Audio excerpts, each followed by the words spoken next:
bivaka. Što se tiče specijale, prvi deo specijale 200 km je bilo dosta brz teren, isključivo pesak, sa mnogo tehničkim detaljima. Posle zone za sipanje goriva, za tankovanje goriva, posle smo imali 120 km. Drugi deo specijale, to je bilo uglavnom Dine.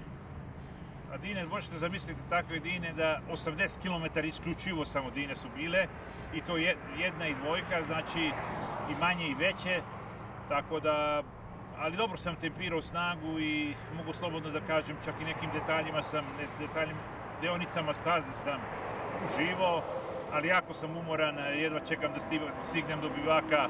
Moram da sačuvam i sebe i motor, jer vidite, sad već je mrak, tako da još moram napraviti servis na motoru, pogledat ću gume ako treba i pozdrav svima u Srbiji, navijajte, znate, ako motor ide, ja idem do kraja.